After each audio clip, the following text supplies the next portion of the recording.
Okay, just think for a second about how much you use your fingers. Right now, maybe. I mean, constantly, right? Piping, holding your coffee mug, swiping on your phone. They're just always working for us.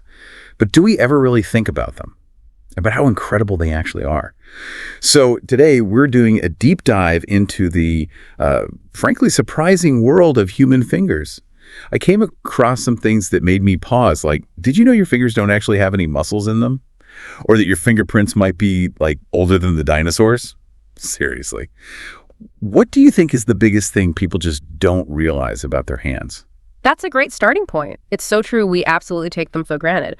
But fingers are, well, they're just phenomenal pieces of biological engineering, real marvels. We're going to unpack some pretty unexpected facts today, things that show just how complex and frankly cool these essential body parts really are. It's like a hidden story of evolution right there at the tips of your hands. Okay, let's jump right into that first one because honestly, it blew my mind. Fingers have no muscles. Yeah. How do they even work then? What's going on there? Right. It sounds impossible, doesn't it? They bend, they grip, they do all this incredibly precise stuff. But yeah, zero muscles inside the fingers themselves, the actual muscles that move your fingers. They're located up in your forearm. And they pull on these long cords called tendons. These tendons run down through your wrist and into your fingers. Think of them like really sophisticated strings on a puppet. Or maybe cables is a better analogy. The muscles in the forearm contract, pull the tendons, and that's what makes your fingers move. Wow. So it's like remote control. Exactly. It's an incredibly clever design. It keeps our hands and fingers nimble and dexterous, without being all bulky with muscle tissue.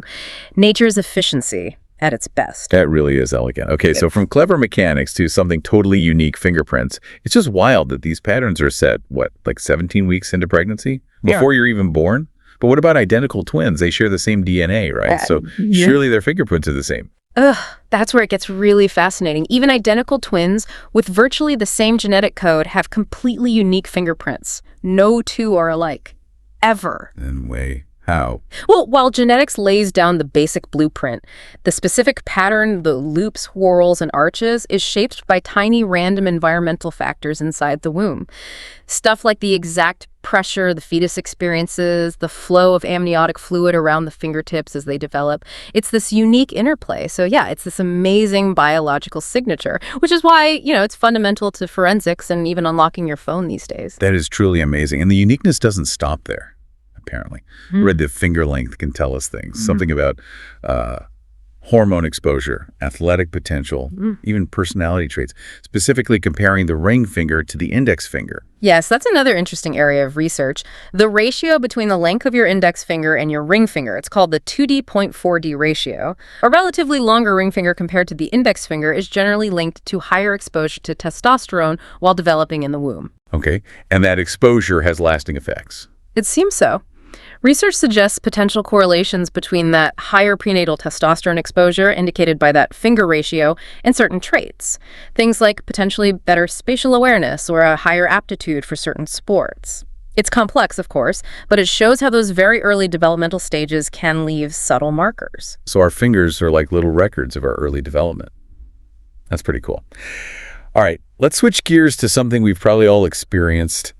Why do our fingers get all wrinkly in the bath or pool? Is it just them soaking up water like sponges? Nope, not just waterlogging. For a long time, people thought that, but it's actually an active process controlled by your nervous system. And it's believed to be a really cool evolutionary adaptation. Adaptation for what? For better grip. When your fingers prune up, those wrinkles act like treads on a tire. They seem to channel water away from the point of contact, allowing you to get a much better grip on wet objects or slippery surfaces.